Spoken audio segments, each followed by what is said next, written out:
look at the size of this, like B&Q but bigger. American DIY is known for its size, scale, different techniques and tools. But I want to find out if it can really live up to the hype. Ooh. So I've come to America to see if DIY hair really is better than the UK. We always hear how big and serious American DIY is. So today we're heading into the iconic Home Depot, buying a few products and taking them back to my friend's house to see if they're actually any good when you use them on a job. Before we even step foot inside, there's already some huge differences, like lots of machinery parked out the front, including stuff that you can walk in and hire. You won't find that at your local B&Q. But does the place live up to its reputation? Wow, look at the size of this, like B&Q but bigger. This place is massive. It feels more like a warehouse than it does a shop like B&Q, with so much more to choose from. We're going to pick out some tools first, and then we're going to go get some materials for our project. So John here has a channel in the US, a DIY channel. Yeah, he's going to help us today because I ain't got a clue what I'm looking for in here. So I'm relying on you to find me some good bits and pieces. Let's go find some good American stuff. I found them, the iconic bucket, John. You got any of these at home? Not that color, different stores. That's our first item added to the trolley. We're going to use this later for something. We'll find a use for it. Remember, but don't worry, we are going to be picking up a lot of these little tools for our project later in the video. Remember, it's a cart, not a trolley. You want this one, Cameron?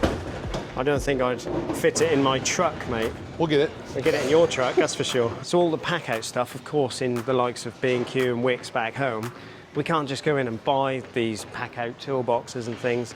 They're things that you'd have to order online from dedicated tool shops. But here at Home Depot, you can just literally pick any of this stuff up and buy it today. Right down to even these absolutely huge tool cabinets, which we probably fit in the back of John's truck, which I'll show you later. But you're certainly not going to get one of these in a normal car. This is just crazy that you can come in and just buy this stuff. But it's not just the big stuff. There's a huge selection of brands that we don't see so much in the UK. And even the brands that we do see in the UK have a much bigger selection of hand tools, power tools, and even the bigger power tools like miter saws that are just there to grab off the shelf. What I'm noticing with the Milwaukee brand is the prices are actually not that bad for a lot of these hand tools, like these lock torque grips. They're really good grips and they're not expensive at all. I don't know if we can get these in the UK, you'll have to tell me, but looks quite cheap, and it's a little angled tool that you put on your impact driver. You can get in there on tight angles. I like that. Might have to pick one of them up. So there's loads of DeWalt, Milwaukee and Ryobi already, and a little bit of Rigid. But what I'm not seeing a lot of is Makita. My favourite brand back home doesn't seem to be that popular here. There's a little bit of Makita. You don't seem to see a lot of Makita here. Why is that? Is it just not very used? It's not used compared to DeWalt and Milwaukee, so we see it, limited selections of tools, but not many. Here's a tape measure. You said everything's smaller in the UK. Everything's definitely smaller in the UK, but maybe we should take one of these home. It's in inches and feet. This is going to confuse me later on today, I can guarantee you that, because I do not know how to work in inches. So one of the staff just came over and found me a metric tape. He actually went out of his way to find me this. But I'm going to let him down, and I'm going to buy one with inches, just because that'll be a challenge later, John. I think I should stick to the American way for this project, otherwise I'd be cheating. So get me one in inches. Do you sell these type of hammers with this claw on the back edge to twist studs? Not that I know of. No? Just, you know, the hammers I have, which I don't recall one like that. And then I have some, you know, pry bars and things like this. Yeah, which okay. That would give any value, but No, I appreciate your help. Ah, hold on, hold on. show me. Oh, teach me. We all learn something. Oh, God. Are you kidding me? So that, as far as I know, grips onto a stud, whereas in the UK I'd use a clamp and I'd twist my stud as I'm screwing in at the end of it. But that goes onto a stud, you twist it, so you know when you got that twisted timber. Thank you. I tell my customers, you guys teach me my job every There you go, single day. there you go, we've all helped each other. Beautiful. So a hammer that twists studs is something I've been looking for years, and you'll see why we want that a bit later on. You've seen on my channel recently I've been testing out these fastbacks, but they've got a massive selection. I mean, look at that, that's a nice looking knife. So I'm going to see if I can pick up something a little bit different. There's a lot of Husky, I really like this with a wooden handle. So that is a unique version of that. You kind of get both. I think I'll pick one of them up. So we're getting quite the collection already. Size of that saw. That is an absolute Yeah, I've seen those beast, before. that is. Now that is a cool idea. A vacuum that goes on the bucket that we picked up earlier. Even that there is another version, which looked like the Home Depot version. The bucket head. Should we get one for cleaning up later? John, tell me they don't have a seat that fits a bucket. I've never seen that before. Let's try it. We've got to try it. You know what else we need for the project? A level. I know, I got levels. Don't worry about that. What brand? UPA, of course. Who else? So we've picked up some quirky tools, things that we don't see in the UK that we need for our project later. But now we need some materials to actually build this thing. Starting with these screws. You guys do star bits? Square bits? Not really. Phillips. What's common here? Phillips or PZ or? Star and square now. It used to be Phillips. Yeah? It's all star and square. There is literally every different type of screw that you could ask for. We've got the screws. Now you're about to see why here in the US, people like John build their houses from 2x4s primarily, or timber at least. Is there any other way? And this is considered a small lumber yard indoors. There's bigger ones around. But you're going to see the price difference and the reason that these guys use this stuff, timber, and we need some of this for our project today. Before we do that, hit subscribe if you haven't already, because then you won't miss future videos, and hit like because that helps this video get out there. And don't forget, check out John's channel, Home Pro Hero, that'll be down below in the description. You can see lots of American builds over there. Take note of the volume of this stuff. There is just stacks and stacks and stacks. So here's the reason, primarily, they're building their houses out of this stuff. Look how cheap it is. In the UK, it's going to be nearly double that for a 2x4 of that length. Why would you use brick and block? It's going to make your time to build it longer, equaling more expense, and well, the materials are just that much cheaper. But I suppose we should have a look at the quality, because we all know if you go in a shop in the UK, what we're going to find is lots of bent and warped timber. Now, it's a little bit, but to be honest, pretty comparable to the UK. So you can't even say that it's hugely bowed. It's pretty good quality stuff. These are for your standard 2x4s. Again, really cheap. But after a couple of minutes of looking around, we realised that that problem does transfer across the Atlantic. Look at some of this stuff. I think you spoke too soon. So we all know that Americans use a lot of drywall, which we'd call plasterboard. But look at the sheer volume of the stuff. But the price of this does seem pretty similar to the UK. There we go, dense concrete blocks. I think I found my section. Do we really need to use these for my project? Well, when you come to the UK, John, this is what I'm going to get you building with. Right, we've got everything we need. We've got a whole variety of random things in here. And now, like all the Americans, we're going to load all this in our big pickup truck.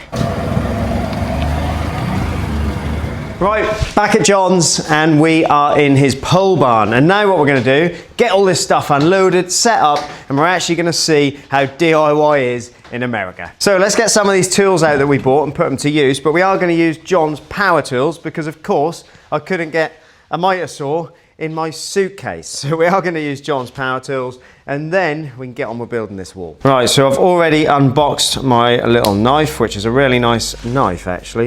You've got two blades on there. We're going to use that to unbox the rest of our stuff. So we're going to put this to use a little bit later. It's quite a cool little tool, little right angle adapter for the impact driver. But the first thing we need is a tape measure, so we can measure up, start cutting these bits of timber. Lumber or timber? Lumber. And get these walls built. So we need to build 2 stud walls, which is obviously something that we do very different to these guys in the US. No blocks today, guys. We're doing 2x4 framing. Starting with the bottom plate, a top plate, and studs, 2x4, timber. Nice and simple, nice and easy. Just a few subtle changes between the way we do it and the way these guys do it. 91 and something, because I've got no idea what the marks are between 91 and 92. 91 and something? Those are the big marks. You're struggling with the tape, I'm Nate. struggling with the tape. Do you guys have tape measures? Yeah. It was actually 91 and an eighth. This ought to be I good. just don't know how to read the tape measure. There's not too many differences. A miter saw's a miter saw, and a bit of wood's a bit of wood. So let's get them cut, and then we get them up there.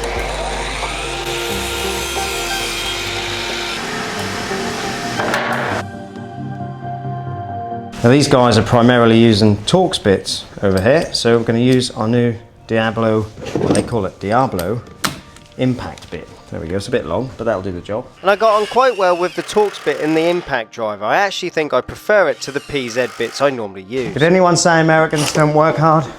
John's got this covered. Yeah, I do. Hey Cam, can you help me get this twist out of this board? Yes mate, I have got the perfect tool. So this hammer is going to come in useful because look at that, we can twist that bit of timber exactly where we want it. Literally hold it in place. Noggins next.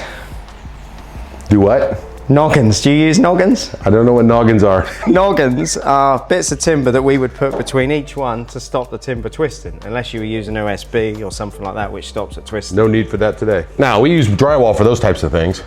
Typical Americans and their drywall. So typically, these guys fix stud walls to concrete with one of these things, a ram set. And of course, it goes bang. You put in a huge concrete grade nail in the end of the barrel. You then put in a 2-2 blank into what I suppose is the firing chamber. You close it up, and then when you put weight on the end of the tool, it makes it go bang. Woohoo! That's much better than a screw, John. Wall fits perfect. Now we need to get it nice and plumb before we fix it in place, and for that we're going to use HomeDepot. Yes, they have them in America too. No differences there. You know that HomeDepot are my favourite laser and level company. Let's see. This is nice and plumb. Right, now we just got to fix the wall in place, but I think we've got the perfect opportunity to use that little angle tool. Right, that one is up, perfect. We've just got one small one to do. American DIY is actually not that hard, there's just small differences.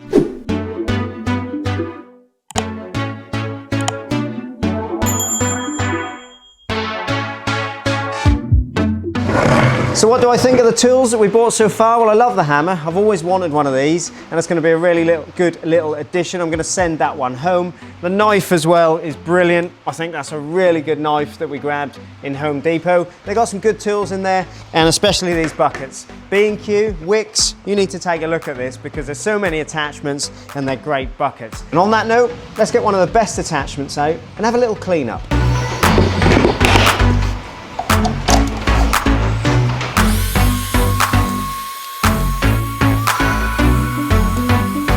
That picks up so much stuff and even does water. That's a really good little buy. So is DIY in America actually better? Of course it is. Well, I think your stores definitely have more stock. You can just pop there and grab things. You've got some better products, some really cool stuff, but your measurements, well, they suck. Yeah, that's a fair argument. If you've enjoyed the video, hit this one because you're bound to like that as well. And I'll see you back in England. And I'll see you next time.